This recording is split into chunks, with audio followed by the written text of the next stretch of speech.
Ministro do STF, Marco Aurélio Mello, recebe na Assembleia o título de cidadão do Amazonas. Na ocasião, o governador Omar Aziz enfatizou a instabilidade do Amazonas na votação do ICMS, que será realizada no Senado. E na edição do Ali Notícias de hoje, você também vai ver os principais fatos da semana no Parlamento Estadual. Presidente da Alean, Josué Neto, anuncia esforço concentrado para a próxima semana e ainda a votação das PECs de readequação da Constituição do Estado. Cecote amplia ações para levar serviços de cidadania ao interior do Estado. E ainda, qualificação do servidor. A Assembleia firma termo de cooperação acadêmica com a Escola Superior de Magistratura do Amazonas.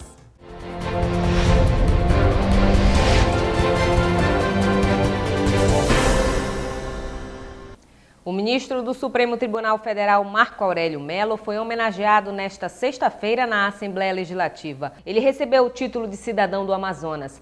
A iniciativa foi do presidente da Alean, deputado Josué Neto, em reconhecimento à atuação de Marco Aurélio em defesa da Zona Franca de Manaus. Marco Aurélio Mendes de Farias Melo nasceu no dia 12 de julho de 1946, na capital do Rio de Janeiro. Casado com uma desembargadora do Tribunal de Justiça do Distrito Federal e pai de 6 filhos, a partir desta sexta-feira, o ministro passou a ser amazonense ao receber o título de cidadão do Estado. Marco Aurélio é formado em Ciências Jurídicas e Sociais pela Faculdade de Direito da Universidade Federal do Rio de Janeiro e é mestre em Direito Privado. Integrou o Ministério Público junto à Justiça do Trabalho da Primeira Região, órgão que também foi juiz. Foi ministro togado do Tribunal Superior do Trabalho na década de 80 e, em junho de 1990, foi nomeado ministro do Supremo Tribunal Federal, função que ocupa até hoje. Voltarei a Brasília com um estímulo redobrado, visando servir aos meus semelhantes. E como amazonense, né? E como amazonense. Ministro, desde 2000... Carioca amazonense. No ano de 2000, o ministro Marco Aurélio Mello foi relator da ação direta de inconstitucionalidade e se manteve a favor da Zona Franca de Manaus e contra a medida provisória que modificava a lei de informática. Para o presidente da Assembleia Legislativa, deputado pelo PSD, Josué Neto, isso justifica a homenagem. Em todos os momentos que o Amazonas precisou do ministro, ele não só votou, como também relatou matérias que beneficiou a Zona Franca, que manteve a competitividade da Zona Franca de Manaus. E esse, num momento importante. E isso fez com que a Assembleia Legislativa tomasse a decisão, né, de homenageá-lo, concedendo a ele o título de cidadão do Amazonas. Reconhecimento do valor maior da Amazônia. E é tempo de os brasileiros reconhecerem isso. E as autoridades constituídas também, implementando políticas públicas que visem a preservação da Amazônia. Para o governador do Amazonas, Omar Aziz, ações tomadas pelo ministro que beneficiaram o Estado servem de referência para a busca dos interesses do amazonenses em Brasília. O Amazonas hoje faz uma justa homenagem a um ministro que sempre se posicionou a favor do emprego, sempre se posicionou a favor do desenvolvimento da nossa região, sabendo das dificuldades que temos na nossa região. Isso é mais importante. O Supremo é uma instância finita, né? Não tem, acima dele não tem mais nada, então é muito importante uma decisão quando é favorável a gente. Diversas autoridades nacionais e do Estado prestigiaram a homenagem. Ministro com grande cultura jurídica, de invejável postura moral, um dos mais antigos no Supremo Tribunal Federal, que tem dado a todo dia lições de dignidade, de altivez e enaltece sobremodo a justiça brasileira. A grande honra é nossa de ter o ministro Marco Aurélio como cidadão amazonense, né, por todo o trabalho que ele tem feito no Supremo Tribunal Federal, pela sua inteligência, pela sua referência como cidadão do mundo e cidadão do Brasil. E ele ser amazonense aqui, essa homenagem para nós, é uma maior honra para nós do que propriamente para ele. É um reconhecimento por tudo que o ministro faz em favor do Amazonas, pelos seus bem lançados votos. Então o ministro realmente é muito atencioso com todas as questões amazônicas, particularmente do Amazonas. Então, nada mais justo do que reconhecer o seu trabalho. Há de se destacar a singularidade, a personalidade do ministro Marco Aurélio, um homem inteligente, sensível, um carismático.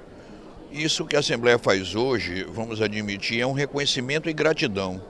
E o somatório desses dois é a arte do bem viver. Ele foi um ministro que sempre apoiou as causas da região norte, coadunando com a legislação, coadunando com a lei.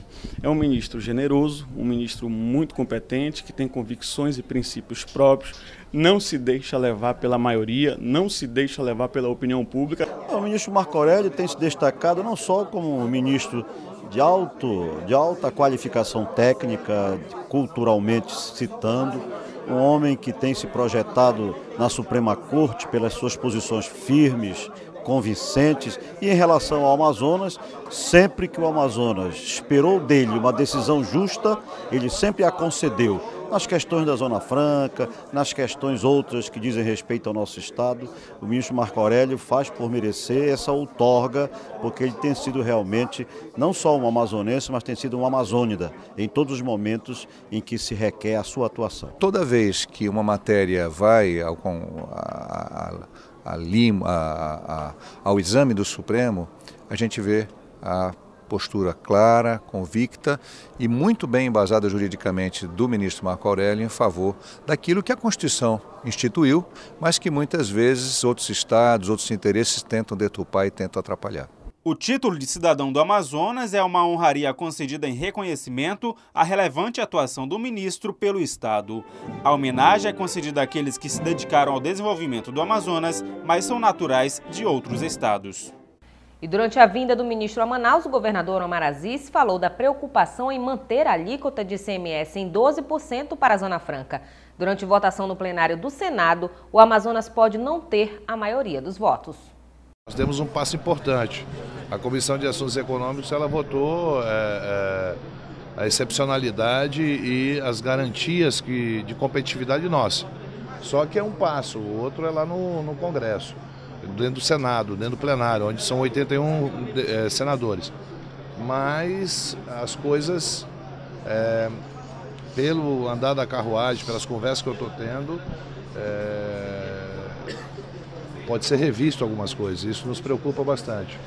O que nos preocupa, principalmente, é que nós estaríamos dando um passo muito importante para acabar com a guerra fiscal. E a pressão de vários governadores em relação a esse tipo de reforma que está sendo feita, poderá não acontecer essa votação em plenário e isso daí ficaria do jeito que está hoje, né? Que não é tão ruim para nós, mas também não é aquilo que nós queremos, que é acabar com a guerra fiscal. A questão política pode levar a esse assunto ser prorrogado para 2015 novamente, né? E a gente sempre está nessa prorrogação e a gente não consegue votar uma reforma tributária. E a reforma tributária que está sendo votada ela é muito fatiada, é por ponto. Nós votamos na guerra dos portos, a questão do comércio eletrônico agora, a questão da unificação de ICMS, que não é uma unificação, ficou alíquotas diferenciada para o norte, nordeste, sul e sudeste. Então não é tão simples assim. A vitória que tivemos dentro do Senado só foi possível numa correlação de força de aglutinação entre parte do norte, né? O Pará não votou conosco, né? Parte do centro-oeste e grande parte do nordeste, que tinha maioria dentro da comissão. Só que quando você chega no plenário, essa correlação de forças ela muda um pouco, né? Porque muitos estados nem representados estão dentro da Comissão de Assuntos Econômicos, mas já estão representados no plenário. E aí é uma discussão muito árdua, muito difícil e você tem que estar atento. Mas caso seja necessário, não tenha dúvida nenhuma que a união de forças que foi mostrada agora, independente de partido político, de pensamento político, nós nos unimos. O que foi votado na Comissão de Assuntos Econômicos foi muito importante porque deixa claro que existe, por uma maioria, o entendimento que nós temos que ter um tratamento diferenciado para a Zona Franca de Manaus. O número reduzido de profissionais e a carga horária de trabalho são os principais problemas do setor aduaneiro no estado. Uma audiência pública na Assembleia tratou desse desembaraço de cargas tanto no aeroporto Eduardo Gomes quanto no Porto de Manaus. A meta é dar mais agilidade na liberação das cargas. A proposta partiu dos deputados Marcelo Ramos e Belarmino Lins.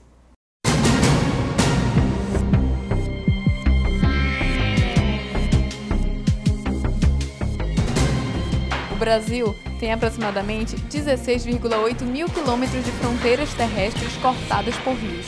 Dessa forma, é difícil controlar a entrada e saída de cargas do país. Nesse cenário, é de extrema importância o transporte, desembaraço e controle de produtos oriundos de outros países. Porém, esse trabalho tem sido realizado de forma precária, o que tem atrapalhado a competitividade frente a outros países. Atualmente, apenas os portos do Rio de Janeiro, Santos e Vitória funcionam 24 horas. É necessário ampliar esse atendimento para todos os portos do Brasil que trabalham apenas no horário comercial.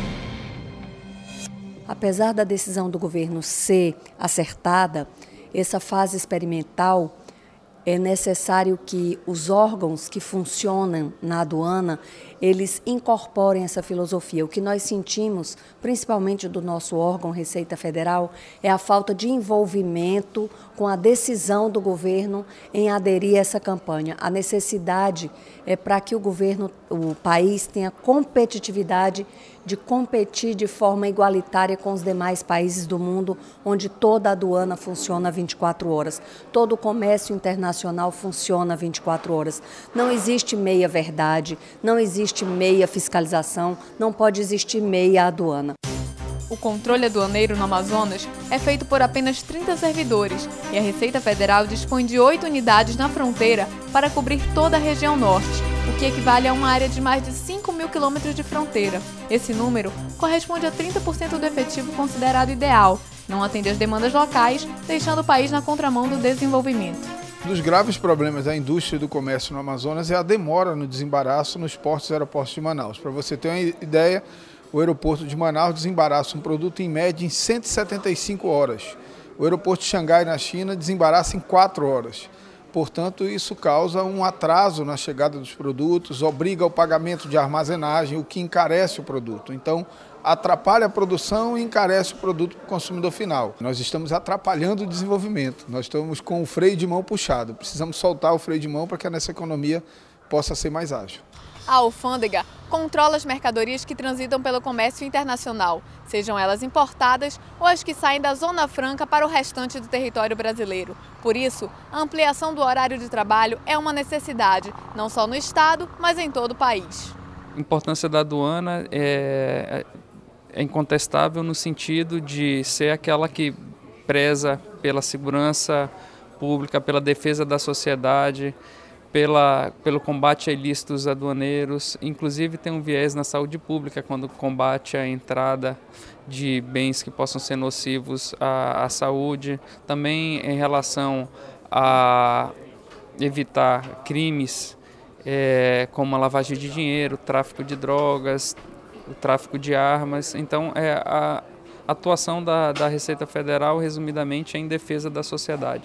O deputado Belarmino Lins, que é presidente da Comissão de Indústria, Comércio Exterior e Mercosul, ressaltou a importância do debate democrático da situação e os prejuízos causados pela demora da liberação das cargas. Ela traduz exatamente a preocupação do parlamento amazonense no que diz respeito à morosidade com que é tratado o desembaraço das mercadorias e dos produtos utilizados no parque industrial, enfim, no próprio comércio da nossa Zona Franca de Manaus. E essa audiência tem mais para a Assembleia o interesse de convidar as autoridades pertinentes sobre o assunto para que eles falem mais e nós possamos ouvir e depois debater no âmbito do parlamento as questões que porventura venham dar causa a essa morosidade e esses prazos exorbitantes. O superintendente do aeroporto, Eduardo Gomes, garante que há capacidade suficiente para o recebimento de cargas, caso o desembaraço seja realizado 24 horas por dia, o que deve acontecer no Amazonas a partir do dia 15 de maio.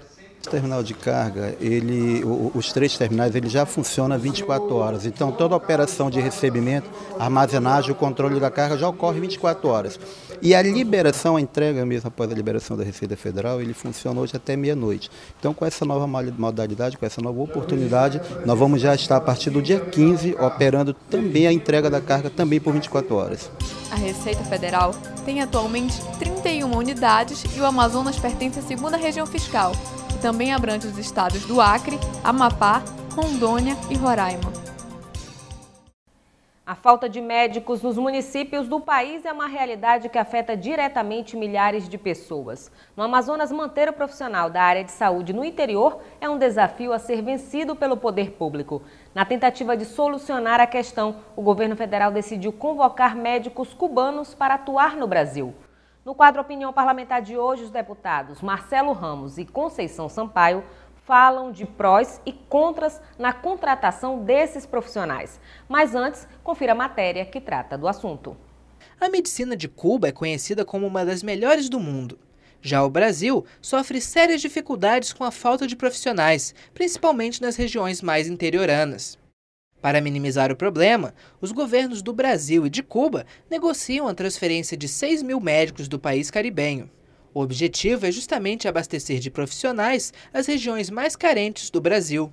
Porém, a medida enfrenta a resistência do Conselho Federal de Medicina, que defende a necessidade de revalidação do diploma destes médicos para que possam atuar no Brasil. Raquel, vamos saber a opinião da presidente da Comissão da Mulher e das Famílias da Assembleia Legislativa, a deputada Conceição Sampaio, sobre essa decisão do governo federal em trazer médicos cubanos para atuarem nas regiões carentes do Brasil. Deputada, a senhora é contra ou a favor dessa parceria entre os governos? Eu sou a favor. Eu penso que a nossa população ela não pode deixar de ter esse atendimento. E nós precisamos preservar principalmente a qualidade de vida das pessoas. E qualidade de vida se faz com uma rede de saúde pública realmente eficiente. Então, a decisão do governo federal realmente é uma decisão importante, uma decisão que olha o Brasil na sua totalidade. Nós temos um estado hoje que tem muita deficiência nessa área da saúde pública para o interior do Amazonas. Você não consegue permanecer com um profissional da medicina em vários municípios do estado. Então, acho que é uma decisão acertada. Precisa realmente acontecer. E na capital, como estamos? Precisamos melhorar, porque se a gente for analisar, o que mais reclama hoje uma mulher, por exemplo, quando precisa procurar uma rede de saúde, é o bom atendimento. Nem sempre nós temos profissionais, um número suficiente para atender a população, que cresce a cada dia, porque também é importante lembrar que se a gente for analisar a situação do Amazonas, você tem várias pessoas que vêm de outros estados, o estado do Pará, por exemplo, quantas pessoas do leste do Pará saem de Santarém, saem de Óbidos, de Alenquer, para realmente receber o atendimento em Manaus e não lá em Belém. Então essa é uma realidade que nós temos e o Brasil é um Brasil que tem uma garantia constitucional que é o direito de ir e vir. Então o governador Omar Aziz tem procurado muito lembrar à população que o governo está pronto para contratar. Nós não temos, são os profissionais nesse momento. O problema é trazer médico formado em universidade do exterior sem o devido processo de revalidação dos diplomas. Qualquer cidadão brasileiro ou de qualquer lugar do mundo que faça uma universidade fora do Brasil precisa ter seu diploma revalidado por força da Lei de Diretrizes e Bases da Educação. O que o governo quer fazer é pegar uma universidade cubana e desautorizar, desobrigar a realização da prova de revalidação, com o discurso de que esses médicos atuariam no interior do estado. Isso não é verdade, a Lei de Diretrizes e Bases também diz que diploma revalidado é diploma que vale em todo o território nacional, portanto essa é uma forma demagógica e oportunista de enfrentar a crise de falta de médico nas regiões periféricas e no interior do estado. Comissão de Assuntos Econômicos do Senado mantém a alíquota de ICMS diferenciada para o Amazonas. E ainda, presidente da Alean, Josué Neto, anuncia reunião com todos os deputados e esforço concentrado para a aprovação de projetos. Essas e outras notícias em destaque no Parlamento Estadual esta semana, você confere no próximo bloco.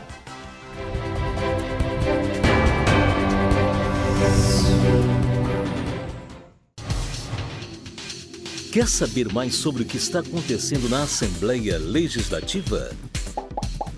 Acompanhe seu deputado também pelo site, onde você encontra a agenda de eventos, notícias do parlamento e muito mais. Acesse www.aleam.gov.br. Assembleia Legislativa, cuidando da nossa gente.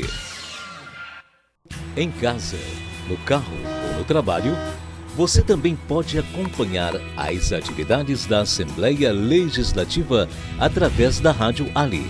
Sintonize na FM 106,9 e não deixe de saber sobre projetos de lei, agendas e outros assuntos da Casa Legislativa Amazonense. Assembleia Legislativa do Amazonas, cuidando da nossa gente.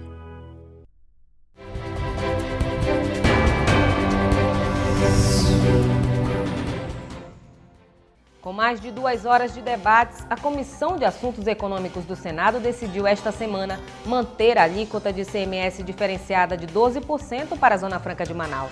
O projeto de resolução de iniciativa do Executivo prevê a unificação interestadual do imposto, pondo fim à guerra fiscal. Na Aleam, oposição e situação comemoraram. Se aprovada em plenário, a permanência do benefício vai garantir a competitividade do polo industrial frente ao sul e sudeste do país. A unificação do ICMS interestadual em trâmite no Congresso Nacional excetua a Zona Franca de Manaus e propõe a unificação da alíquota diferenciada de 12% do ICMS. A votação aconteceu hoje na Comissão de Assuntos Econômicos do Senado Federal. E na Assembleia Legislativa do Amazonas, o debate gerou repercussão entre os parlamentares. O deputado estadual Marcelo Ramos registrou o compromisso em defender a Zona Franca e garantiu que o modelo é responsável por trazer o desenvolvimento ao Estado. Primeiro é preciso desmistificar alguns argumentos usados por alguns governantes de estados que consideram o Amazonas um paraíso fiscal. São Paulo criticar os incentivos fiscais do Amazonas é uma piada. São Paulo é o maior beneficiário de incentivos fiscais do país, principalmente com a renúncia fiscal do IPI. O Amazonas representa 60% da arrecadação de todos os impostos federais da região norte. Portanto, aqui não pode ser um paraíso fiscal, é mais fácil ser um paraíso para o fisco, que arrecada muito aqui. Mas o que é mais grave, ao tempo em que o Amazonas representa 60% da arrecadação federal na região norte, nos últimos 10 anos o Amazonas recebeu 0 de recursos do governo federal a fundo perdido. Nós precisamos proteger esse modelo, porque esse é o modelo que gera emprego e renda aqui no nosso estado. A outra alternativa é acabar com o estado do Amazonas. Mas o parlamentar garantiu que não basta manter o modelo. É preciso investir na infraestrutura do estado, o que, de acordo com Marcelo, não tem sido feito de forma adequada. Nós estamos pagando a conta da visão pequena e tacanha de alguns governantes de outros estados, mas também estamos pagando a conta pela irresponsabilidade histórica dos nossos governantes. O Amazonas é um estado muito rico que optou por obras supérfluas quando deveria ter optado por obras estruturantes.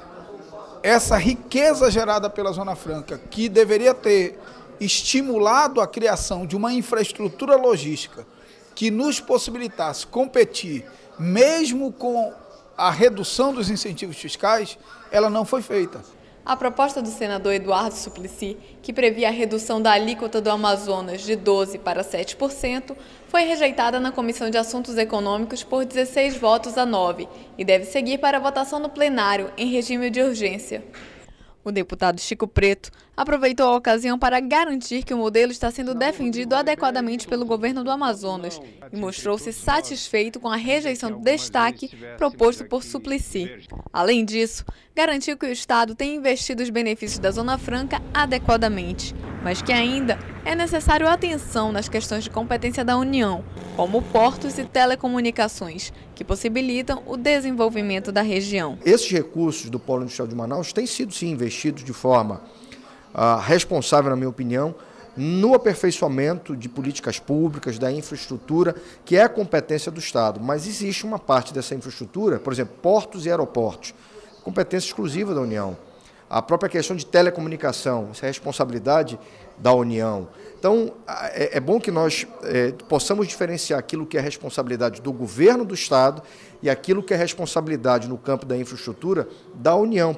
A Comissão de Assuntos Econômicos também aprovou a ampliação da incidência da alíquota de 7% a ser praticada a partir de 2018 para operações comerciais e prestações de serviços realizadas nas regiões Norte e Nordeste e Centro-Oeste e Espírito Santo, destinadas às regiões Sul e Sudeste. Essas operações teriam alíquota de 11% em 2014, 10% em 2015, 9% em 2016, 8% em 2017 e, finalmente, 7% em 2018. E todas as forças políticas do Amazonas se reuniram em Brasília no dia da votação para defender os interesses do Estado. Entenda esse processo de unificação do imposto com Priscila Sena. Os senadores pelo Amazonas, o governador do estado, Omar Aziz, e o prefeito de Manaus, Arthur Neto, estão em Brasília desde segunda-feira, articulando contra a proposta de emenda do senador paulista Eduardo Suplicy, do PT, que reduzia a excepcionalidade do tributo do Amazonas de 12% para 7%, trazendo perdas significativas. Com um placar de 16-9, o Amazonas manteve a alíquota diferenciada de ICMS e não sofrerá perdas. Foram contra a excepcionalidade da Zona Franca de Manaus os senadores Cristóvão Buarque, PDT do Distrito Federal, Sérgio Souza, PMDB do Paraná, Cátia Abreu, PSD de Tocantins, Álvaro Dias, PSDB do Paraná, Armando Monteiro, PTB de Pernambuco, Antônio Carlos Rodrigues, PR de São Paulo, Cacildo Maldaner, PMDB de Santa Catarina, Aloísio Nunes Ferreira, PSDB de São Paulo, Ana Amélia, PP do Rio Grande do Sul. Além da Zona Franca, o gás natural terá a mesma alíquota de 12%. A proposta de reforma do ICMS segue agora em regime de urgência para o plenário do Senado. Raquel, e por se tratar de matéria que exige paridade entre as representações estaduais, é de competência específica daquela Casa Legislativa e não irá à votação na Câmara Federal. Volto com você. Em meio a essa guerra fiscal, os parlamentares defenderam em plenário novos modelos econômicos para o Estado, paralelo à Zona Franca de Manaus. Segundo o deputado líder do PPS na Assembleia Legislativa, Luiz Castro, para que existam alternativas de modelos econômicos para o Estado, é preciso mais políticas públicas por parte dos governos federal e estadual. Eu costumo comparar a acomodação cultural na cabeça da elite dominante, da grande parte da elite dominante política e econômica do Amazonas, é muito parecida com aquela visão dos coronéis da borracha, que achavam que a borracha nunca ia cair de preço, nunca iria acontecer um debacle, que nós detínhamos aquele privilégio de ser a região natural da Évia, e depois, quando os ingleses levaram para a Ásia, especialmente para a Malásia e as Filipinas, nós observamos como foi a decadência. A mesma mentalidade predomina, porque você não vê os empresários amazonenses buscando também investir e criar alternativas. O debate em torno dos incentivos fiscais da Zona Franca de Manaus agora é porque ainda não foi assegurada a cobrança de 12% do ICMS ao Amazonas de forma definitiva. O projeto de resolução de unificação interestadual do imposto precisa de aprovação no plenário do Senado. Para o presidente da Assembleia Legislativa, deputado Josué Neto, os parlamentares do Estado precisam discutir opções de modelos econômicos para o Amazonas. A forma alternativa de modelo econômico para o Amazonas em relação à Zona Franca de Manaus é algo que já vem se falando há muitos anos, há décadas, né? Como é, por exemplo, o polo naval, o polo de bioquímico, né? A própria exploração de forma sustentável da floresta, quer dizer, são vários os modelos pelo qual tem se falado nos últimos anos. E é isso que nós temos que levar em consideração, e não a opinião de uma liderança de outro estado. O nosso modelo econômico alternativo à Zona Franca de Manaus deve ser discutido pelos deputados federais do Amazonas, pelos senadores, pelo governador, pelas casas legislativas, tanto as câmaras municipais do estado como um todo, E lógico que a Assembleia Legislativa tem que participar disso. O deputado Sinésio Campos também se manifestou sobre a necessidade de criar alternativas para gerar empregos no Amazonas. O parlamentar defende a exploração de minerais e o polo naval do estado. 46 anos do Polo Industrial de Manaus, da Zona Franca de Manaus, produzindo tablets, eletroeletrônicos, não é? Indústria de 2 rodas, mas temos que pensar modelos alternativos. Até porque o Amazonas é grande, então temos muitos recursos, tanto da bio como da geodiversidade, que não é utilizada. Temos matéria-prima que podemos transformar em bem final, ou seja, indústria de transformação. Temos alternativa, o polo naval, a indústria de fertilizantes, né? A exploração do calcário agrícola que o Amazonas não produz, que é uma grama. Isso sim vai gerar economia, vai gerar emprego nos municípios. O deputado pelo PSDB, Arthur Bisneto, que esta semana acompanhou a votação no Senado, o Amazonas também precisa investir em qualificação, em biodiversidade e engenharia genética. Nós temos a biodiversidade da nossa floresta que geraria um mercado de trilhões em fármacos, em cosméticos. E a gente não atentou ainda a isso. Nós temos um centro de biotecnologia parado, nós não investimos em formação de profissionais da região. Por exemplo, a UEA não pode deixar de ter um curso de biodiversidade, engenharia genética. Então, a gente está ficando para trás na intenção de gerar recursos através de uma exploração consciente da nossa floresta. Nesse momento, nós temos que lutar pela Zona Franca para não perdermos nenhum espaço. Nós temos que avançar. A silvinita, a mineração, a agricultura, nós temos que avançar, mas não podemos deixar de ressaltar que esta luta em Brasília foi essencial. Para o deputado Marcelo Ramos, essas alternativas econômicas já deveriam ter sido colocadas em prática. Eu espero que essas crises que nós temos vivido nos últimos tempos sirvam de alerta para que os nossos atuais governantes possam aproveitar a pujança da Zona Franca, primeiro, para construir uma infraestrutura logística que torne o modelo competitivo, mesmo no momento de diminuição das vantagens comparativas do ponto de vista fiscal. E segundo, que possa também desenvolver atividades econômicas mais vinculadas à realidade do nosso povo, como extração mineral, como farmaco e outras áreas que podem ser exploradas com investimento sério por parte do governo do estado. Ainda não há data definida para a votação da unificação do ICMS no plenário do Senado. Decisões tomadas por políticos eleitos democraticamente que refletem diretamente no dia a dia da população brasileira. Este ano, o mês de maio, marca os 190 anos de história, conquistas e desafios do Parlamento Legislativo do Brasil. Na Assembleia Legislativa do Amazonas, o presidente da Casa, deputado Josué Neto, aponta a democracia como a principal ferramenta do Congresso e afirma que o amadurecimento do sistema deve ser constante.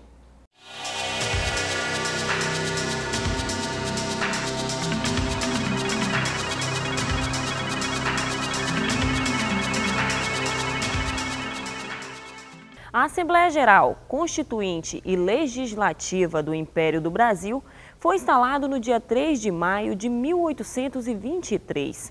O ato deu início aos trabalhos legislativos no país e chegou a ser dissolvida por Dom Pedro I. No ano seguinte, o parlamento, agora formado por 2 casas, a Câmara e o Senado, foi restabelecido com a outorga da Constituição do Império. Atualmente, o Congresso Nacional é formado por 513 deputados e 81 senadores, representantes de todos os estados brasileiros. Durante quase 2 séculos, a Casa Legislativa passou por situações obscuras e chegou a ser fechada no período da ditadura militar.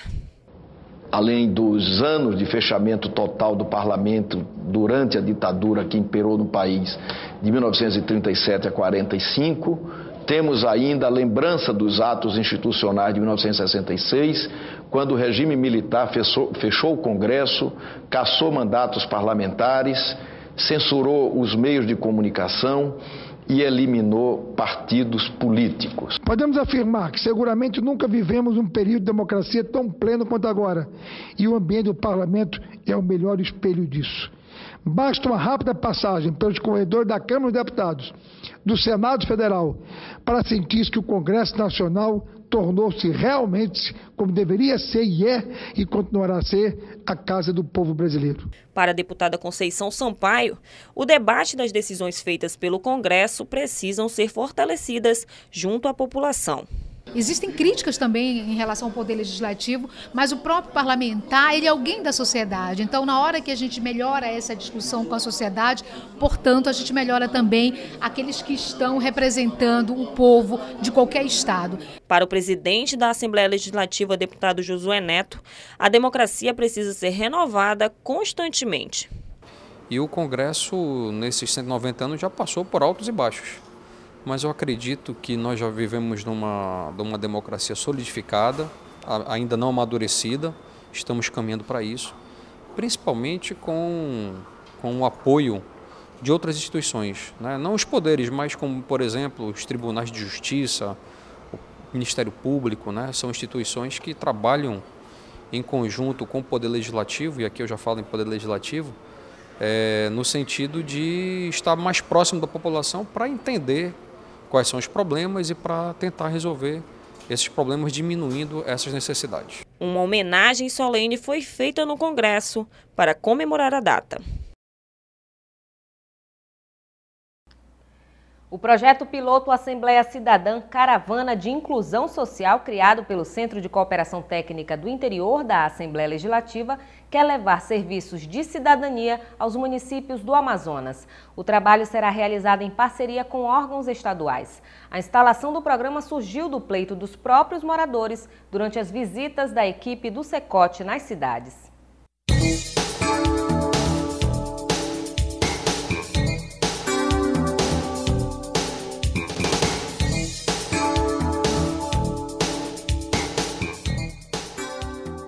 O Centro de Cooperação Técnica do Interior da Assembleia Legislativa foi criado há pouco mais de um ano. O objetivo é dar suporte às câmaras municipais do Amazonas na atualização das leis orgânicas com base na Constituição Federal e ainda capacitar os servidores públicos do Poder Municipal. Hoje o Secote está presente em 54 municípios.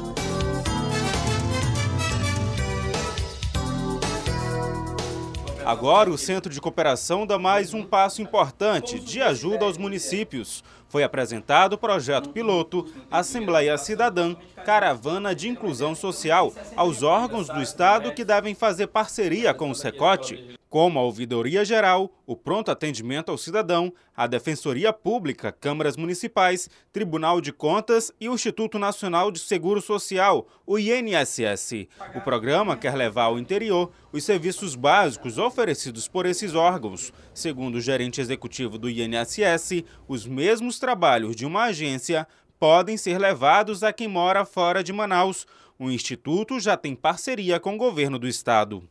Como orientação e informação, aposentadoria, pensões, salário de maternidade, benefícios assistenciais, conhecido como LOAS. Então, todos os benefícios que existem dentro de uma agência é levado para dentro da embarcação do governo do estado. E com a Secote, a gente pretende também levar também esses mesmos serviços para os municípios. A Defensoria Pública do Estado, que leva assessoria jurídica a quem não tem condições de pagar um advogado perante a Justiça, deve fazer parte do projeto, com orientações. A população anseia por esses serviços, né? E hoje a Defensoria tem a Defensoria Pública itinerante aqui na capital, onde a gente desloca os ônibus. E se nós pudermos estender isso para o interior, vai ser muito bom. A Ouvidoria do Amazonas também vai participar do projeto, com a emissão de carteiras de trabalho, de identidade e CPF.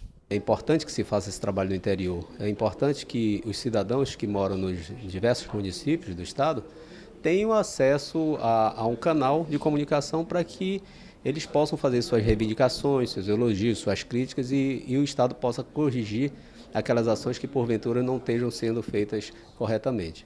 Luiz Almir Soares, coordenador do Secote, foi idealizador do projeto. Durante esses pouco mais de um ano de visita minha do Biela nos municípios, nós fomos levantando demandas e necessidades. E chegamos à conclusão que esse trabalho social de uma simples aposentadoria, de uma identidade, de uma certidão de nascimento, etc., é necessário para os municípios. Tendo em vista dos mesmos não terem recursos, as câmaras municipais principalmente. Se a prefeitura tem pouco recurso, você imagina uma câmara, que o repasse é somente 7% da arrecadação do município. O projeto está previsto para iniciar na região metropolitana de Manaus, depois vai para 8 municípios do entorno e em seguida para as demais cidades. Nós estaremos em cada município de segunda a sexta, levando cursos de capacitação e toda essa oferta de serviços. No final, no último dia, na sexta-feira, a Assembleia Legislativa, juntamente com nossos parceiros, se reunirão nesse município, aí sim, para fazer um fechamento e comemorarmos os benefícios que o município receberá. Em parceria com a Escola do Legislativo, a Universidade do Estado do Amazonas, a UEA, o CETAM e a Escola de Contas serão oferecidos cursos com duração de até 40 horas aos servidores municipais. A Escola do Legislativo vai apresentar ainda os programas Parlamento Jovem e Conhecendo o Legislativo. As comissões da ALEAN de Defesa do Consumidor e das Mulheres e das Famílias devem ser levadas ao interior. O presidente da Assembleia Legislativa, deputado Josué Neto, assinou esta semana um termo de cooperação acadêmica entre a ALEAN e a Escola Superior de Magistratura do Amazonas. A parceria entre os órgãos pretende aprimorar a qualificação dos servidores. A excelência no atendimento à população deve ser a meta de todo órgão público. É por esse motivo que a ALEAN possui a Escola do Legislativo, que fornece qualificação aos servidores do poder. A participação em palestras e cursos é requisito obrigatório para que o funcionário da Assembleia possa progredir na carreira. Pensando na melhoria do serviço prestado, o presidente da Assembleia Legislativa, deputado Josué Neto, firmou uma parceria com o Tribunal de Justiça do Estado. A Escola Superior de Magistratura do Amazonas, que é vinculada ao TJ, realizará ações conjuntas com a Escola do Legislativo, oferecendo uma maior variedade de cursos para os servidores dos dois órgãos. Isso será muito importante porque tanto a Escola do Legislativo quanto a Escola da Magistratura estarão trabalhando em conjunto com um único objetivo, que é de se aproximar mais da população e ter os seus funcionários, os servidores das duas casas, tanto da Assembleia quanto do Tribunal de Justiça, trabalhando em proximidade com a população e com mais qualidade. Não é apenas educação, é a qualificação cada vez melhor dos funcionários. O primeiro passo que será tomado nesse trabalho em conjunto é que receberemos técnicos de outros estados brasileiros, de estados mais desenvolvidos como São Paulo e Rio de Janeiro, receberemos técnicos para prestarem cursos aos funcionários de ambas as instituições.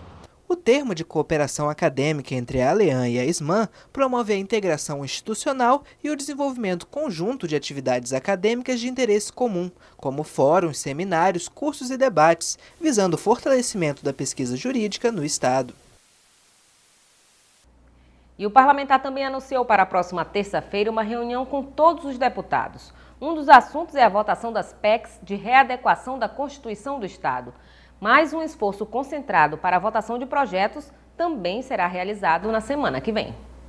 O presidente da Assembleia Legislativa, deputado Josué Neto, deve reunir com todos os 23 deputados no gabinete da presidência na próxima terça-feira, dia 14. O anúncio foi feito depois da sessão plenária desta quinta-feira. Os projetos de emenda à Constituição, propostos pela Comissão Especial de Readequação da Carta Magna do Amazonas, deve ser discutida com os parlamentares. Nós não temos horário para terminar a reunião, poderá durar 1 hora, 1 hora e meia, 2 horas. O importante é que essa situação, né, da PEC, que trata da readequação da Constituição do Amazonas, será um dos temas que será abordado nessa reunião.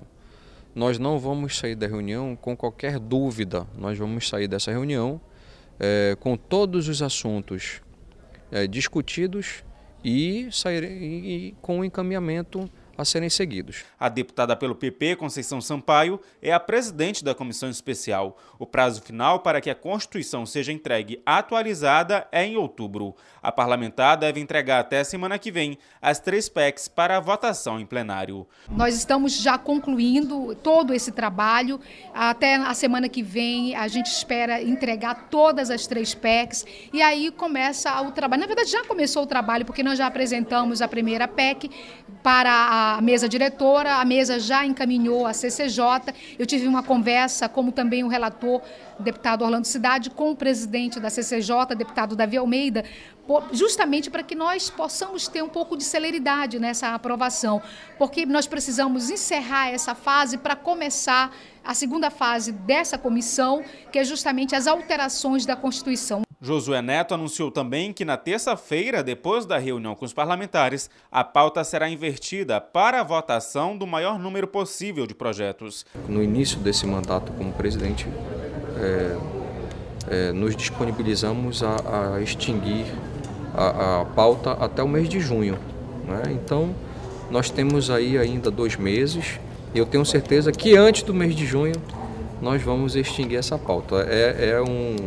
Nós pedimos cerca de 5 meses para fazer esse trabalho e eu acredito que com 4 meses e meio, nós vamos alcançar a nossa meta para entrar já no segundo semestre de 2013 com novos debates, novos projetos. A sessão plenária e a votação da pauta extensa devem começar às 9 horas da manhã. Agentes de endemias vêm à Assembleia reivindicar melhores condições de trabalho e salários. E mais, projeto de lei da deputada Conceição Sampaio garante cota em concursos públicos para aqueles que já passaram dos 60. Esses e outros fatos da semana no próximo bloco.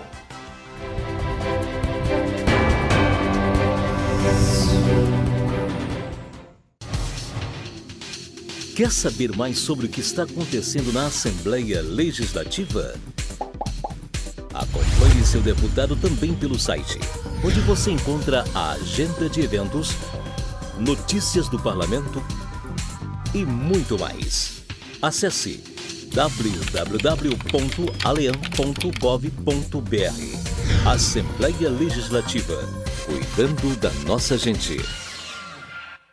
Em casa, no carro ou no trabalho, você também pode acompanhar as atividades da Assembleia Legislativa através da Rádio Ali.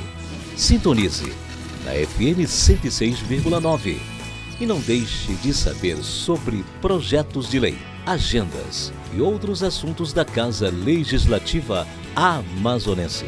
Assembleia Legislativa do Amazonas, cuidando da nossa gente.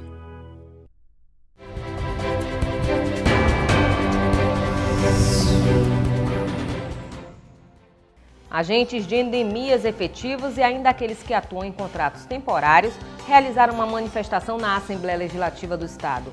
O objetivo foi reivindicar maior atenção do poder público às demandas da categoria. Deputados cederam tempo em plenário para ouvir as reivindicações.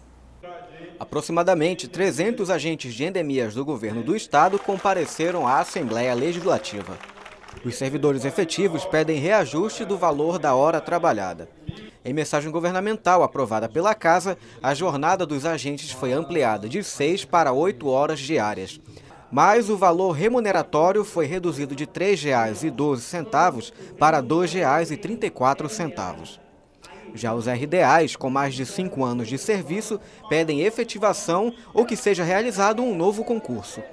O universo dos temporários que pode ser beneficiado abrange 287 servidores. Todo ano, Manaus está em risco para uma epidemia de dengue, né? Não acontece porque graças aos agentes de endemias é controlado todo ano.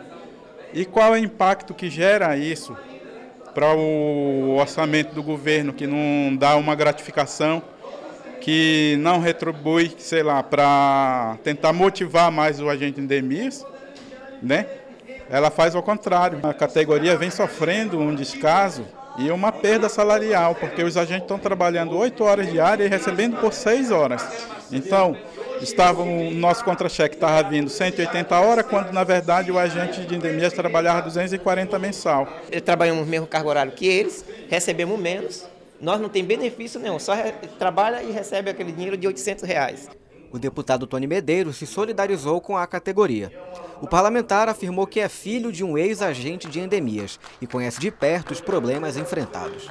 O meu pai era agente de endemias, da antiga SUCAM, Superintendência de Campanha, que era do governo federal. Inclusive, todos os seus colegas, praticamente quase todos os seus colegas, não só no Estado, mas fora do Estado, no nosso país, eles vieram a ter problemas de câncer. Meu pai, inclusive, foi vítima da periculosidade deste trabalho e desse serviço prestado.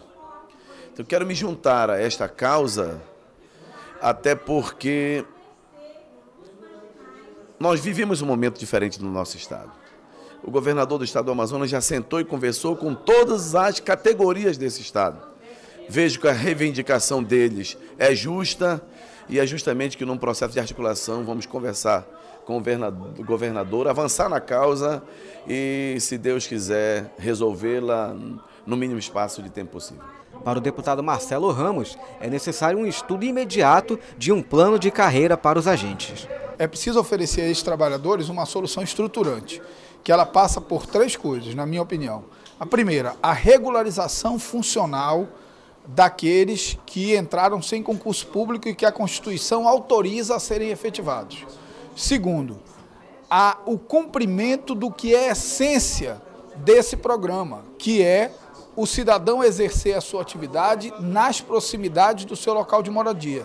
E terceiro, a estruturação de um plano de cargos e salários específico para eles, porque acaba que eles não recebem os benefícios do plano de cargos e salários dos trabalhadores da saúde, mas cumprem as obrigações do plano de cargos dos trabalhadores da saúde. Portanto, é preciso uma carreira estruturada e específica, já que é uma categoria com trabalhos específicos. Na próxima semana, uma reunião deverá ser realizada envolvendo o Parlamento, Governo do Estado e representantes da categoria, para avaliar as propostas apresentadas. Os agentes de endemias atuam em atividades de campo, no combate à malária e à dengue, por exemplo, executando pesquisas de foco e eliminação de criadouros. O governo do estado deve iniciar a convocação dos aprovados no concurso do Corpo de Bombeiros realizado em 2009. E pelo menos 600 PMs do último certame da Polícia Militar também devem ser convocados. A informação foi repassada pelo deputado Marcelo Ramos durante reunião realizada com os aprovados. Pelo menos 1.200 pessoas foram aprovadas no concurso do Corpo de Bombeiros realizado em 2009 e mais de 4.000 foram aprovados no concurso da Polícia Militar realizado em abril de 2011. Desses, apenas 2.000 PM já foram convocados. O restante dos aprovados está reivindicando junto ao governo a nomeação. De acordo com o presidente da Comissão de Concursados do Corpo de Bombeiros, o prazo do certame está próximo de vencer e até o momento ninguém foi empossado nos cargos. Desde 2009, 1.239 aprovados e até hoje nenhum foi nomeado, nenhum. Nós estamos agora em 2013, pouco menos de 10 meses para vencer o concurso e até agora nenhum posicionamento do governador do estado quanto à nossa situação. De acordo com o deputado Marcelo Ramos, o governador do estado anunciou que deve convocar ainda este ano 420 bombeiros combatentes e pelo menos mais 600 novos policiais militares para reforçar o efetivo. Uma comissão de representantes dos concursados deve ser formada junto com o parlamentar para acompanhar as ações do governo a respeito dos concursos. Nós vamos montar uma comissão aqui e a partir daí abrir um processo de negociação para agilizar a convocação, principalmente dos bombeiros combatentes e também dos PMs do cadastro de reserva. Em relação aos bombeiros da área médica, é necessário um processo de negociação, já que há algumas questões jurídicas que envolvem essa matéria.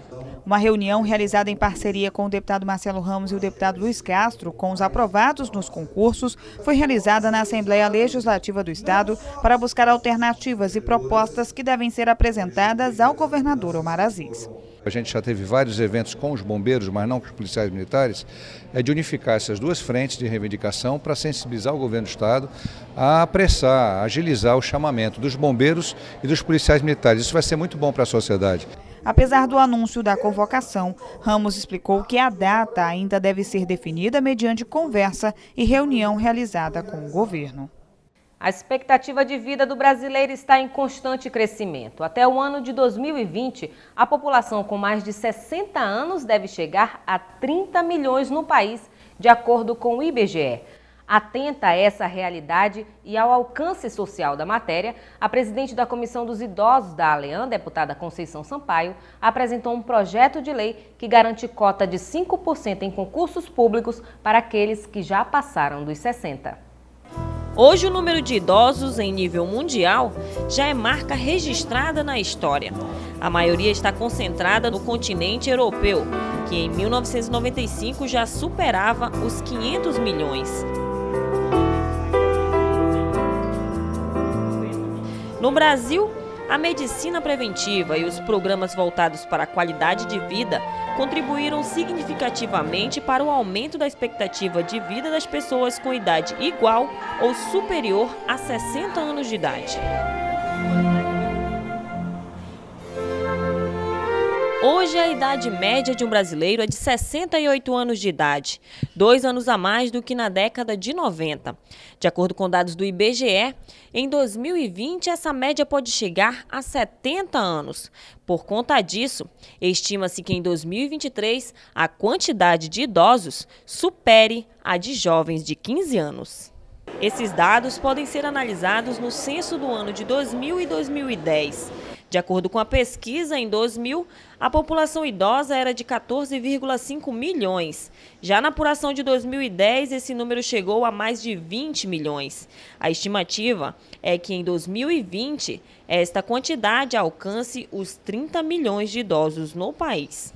Com base nessas informações e levando em consideração que boa parte destes idosos chefiam famílias e muitos dependem apenas do salário mínimo, que é pouco mais de R$ 600, é que a presidente da Comissão das Famílias e do Idoso da Assembleia, deputada Conceição Sampaio, criou o projeto de lei que prevê cota de 5% das vagas nos concursos públicos do estado do Amazonas para pessoas com mais de 60 anos de idade. A inclusão de uma pessoa acontece principalmente através da sua mão de obra qualificada e respeitada.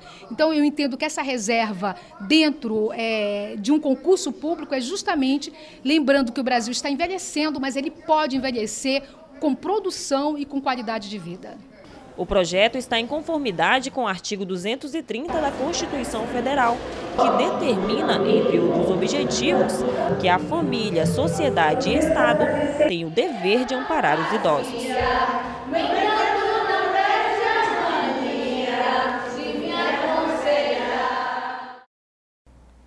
Em Iranduba, o presidente da Comissão de Turismo da Assembleia Legislativa, deputado Francisco Souza, fez uma visita técnica nas obras do porto do município. A inauguração do local já foi adiada 2 vezes por conta de problemas na infraestrutura.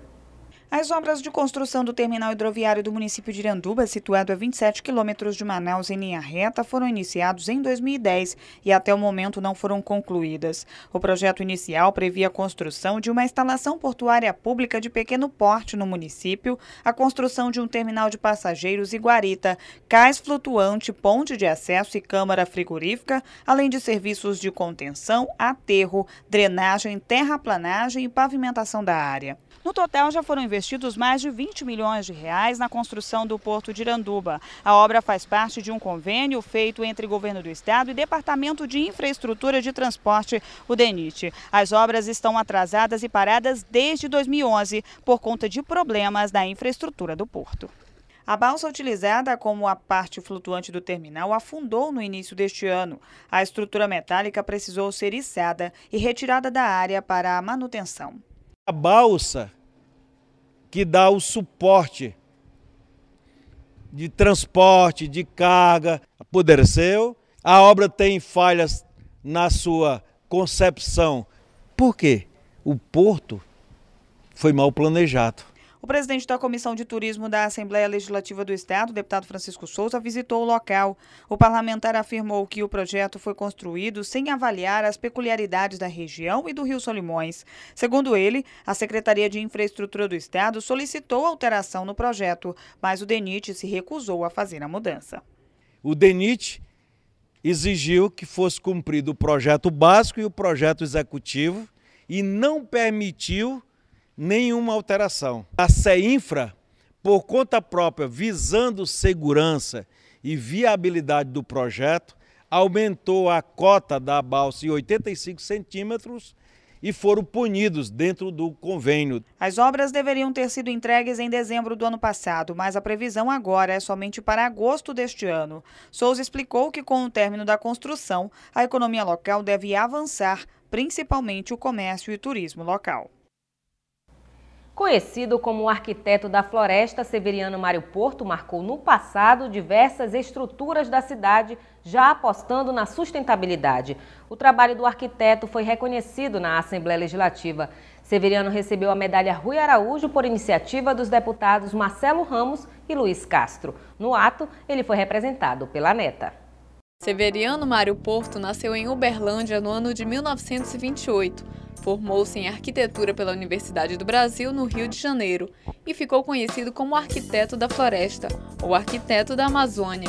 Foi ele o responsável por conceber um modelo único de arquitetura amazônica e sustentável, que une técnicas desenvolvidas por ribeirinhos e caboclos com as mais modernas e inovadoras criações da arquitetura. Na solenidade de entrega, foi representado por sua neta, Paula Porto, que também segue os passos do avô, pois está cursando arquitetura. É muito emocionante receber essa homenagem. Acredito que ele estaria muito feliz de estar aqui. A obra dele é de extrema importância dentro do panorama de arquitetura hoje, então acredito que isso seja muito válido e principalmente a homenagem a Manaus, que eu acho que a obra dele coloca Manaus, a cidade de Manaus, no panorama de arquitetura mundial, que eu acho extremamente importante. Os deputados Marcelo Ramos e Luiz Castro, autores da proposta de entrega da medalha, ressaltaram a importância do arquiteto para a região amazônica, já que Severiano Porto foi responsável pelos projetos arquitetônicos do prédio da sede da SUFRAMA, sede da Aldeia Infantil SOS, campus da Universidade Federal do Amazonas, sede do Fórum de Justiça Enoque Reis, além do Centro de Proteção Ambiental Balbina, em Presidente Figueiredo. O povo do Amazonas hoje paga uma conta com esse cidadão que revolucionou a arquitetura do Amazonas e que mostrou a arquitetura do Amazonas para o Brasil. Eu direi que o Severiano ele não é um homem do seu tempo, nem do tempo passado, nem do tempo futuro. Ele é um homem do tempo. Ele é um homem que soube, nas suas obras, expressar a formação histórica e social do povo do Amazonas, que soube adequar aos estudos mais adequados e atuais do seu tempo e que construiu obras que ficaram para o futuro, demonstrando um novo modelo de arquitetura, um modelo de arquitetura comprometido com a identidade da região em que ela era construída. Uma referência muito grande no país inteiro e aqui na nossa região, especialmente no Amazonas, ele deixou uma marca muito forte. Esse reconhecimento também vai se fazer através da sua família, da sua neta, que também está na área de arquitetura, e para todos os arquitetos daqui do Amazonas que estudaram, que aprenderam com ele, que trabalharam com ele, que incorporaram muito da contribuição que ele deixou. A Medalha do Mérito Legislativo Rui Araújo fica instituída como uma homenagem especial a quem se distinguir por méritos nos meios político, jurídico ou cultural e demais segmentos da sociedade amazonense. E o Festival de Parintins é considerado uma das maiores festas regionais do país. E em 2013, os bois Garantido e Caprichoso estão completando 100 anos. Para homenagear o centenário da cultura do boi-bumbá, a Assembleia Legislativa realizou uma sessão especial. Fundados em 1913, os bumbás Garantido e Caprichoso completam em 2013 100 anos. A tradicional rivalidade encenada no Bumbódromo de Parintins tornou o festival folclórico em uma das maiores manifestações culturais do Brasil. O evento é realizado sempre no mês de junho, trazendo muitas mudanças para o município nesse período. A festa promove o turismo, pois todos os anos quase 100 embarcações atracam no Porto de Parintins, trazendo espectadores para o festival. E ainda tem aqueles que vão de avião, totalizando um número próximo a 70 mil pessoas visitando o município nessa época. Além disso, o comércio local também aumenta expressivamente as vendas. Da arrecadação anual do município, que é aproximadamente de 65 milhões de reais, pelo menos 30 milhões são oriundos do Festival Folclórico. Por toda essa relevância para o Estado, a Assembleia Legislativa realizou uma sessão especial para homenagear os bumbás azul e vermelho. Para o presidente da ALEAN, deputado Josué Neto, a homenagem é justa porque o Festival de Parintins é a identidade cultural do Amazonas. O folclore parintinense ele é a identidade do Amazonas, né? Sem dúvida nenhuma o evento mais forte, que tem mais carinho do público amazonense, que conseguiu fazer com que o Amazonas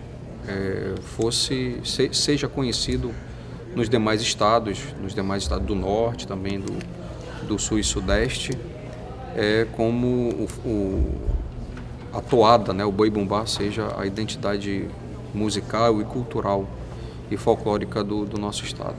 O autor da homenagem, deputado Tony Medeiros, fez o anúncio oficial de que irá apresentar a candidatura dos bois de Parintins como patrimônio da humanidade. Nós vamos apresentar a candidatura do nosso boi bumbá junto à Unesco para que vai concorrer na realidade ao título de patrimônio imaterial da humanidade. Eu acho que é uma homenagem justa e é por isso que nós comemoramos hoje com muito, eu te diria, com muito amor mesmo pelas nossas manifestações culturais, o centenário hoje de Garantido e Caprichoso.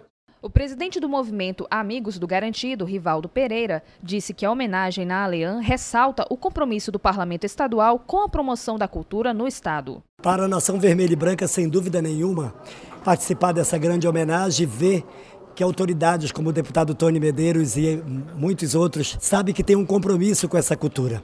Eu acho que o Festival de Parintins é o grande cartão postal de tudo que nós fazemos em parte de cultura e folclore no nosso estado. A presidente do Caprichoso, Márcia Baranda, disse que a homenagem reconhece não somente os bumbás, mas toda a população de Parintins. Não são só os bois que estão sendo homenageados, mas sim Parintins, as pessoas que lá atrás construíram essa história. E Deus nos deu essa missão, a primeira mulher de estar conduzindo essa história. Eu sinto muito orgulhosa e muito feliz por tudo isso, procurando fazer sempre as coisas com muita responsabilidade. E temos a agradecer ao Tony Medeiros. Tenho certeza que as pessoas em Parintins, próprio amazonense, que afinal de contas no festival representa a cultura do estado do Amazonas.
E vamos agora à nossa agenda parlamentar. Dia 13 de maio, audiência pública para tratar da negativa de matrícula e sobre taxas extras cobradas em escolas para pessoas com deficiência. A proposta do deputado Marcelo Ramos, às 9 horas da manhã, no mini auditório Bete Azizi. Dia 14 de maio, deputada Adjuta Afonso realiza a sessão de tempo para o superintendente do BASA, Donizete Borges, fazer explanação sobre os programas e investimentos aplicados este ano no Amazonas e os resultados alcançados em 2012, às 10 horas da manhã, no plenário Rui Araújo. E no mesmo dia, às 2 da tarde, sessão especial em homenagem ao Dia do Assistente Social. O evento é de autoria dos deputados Luiz Castro e Sinésio Campos e será realizado no plenário Rui Araújo. E ainda, deputados Sinésio Campos e Sidney Leite promovem debate de questões relacionadas ao Fundo de Financiamento Estudantil, o FIES, no estado do Amazonas. Dia 15 de maio, deputado Luiz Castro promove sessão especial em homenagem aos destaques da enfermagem brasileira. A sessão será no plenário Rui Araújo. E ainda, deputados Marcelo Ramos, José Ricardo e Luiz Castro realizam sessão de tempo em homenagem ao Dia Nacional do Líder Comunitário, no plenário Rui Araújo.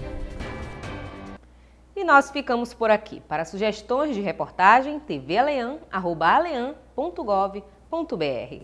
E você acompanha a reprise do Ali Notícias logo mais às 9h30 da noite e no canal do Poder Legislativo no YouTube. É o canal Alean. Mais informações sobre a atuação parlamentar, acesse o site da Assembleia e nossas redes sociais. Um ótimo fim de semana para você.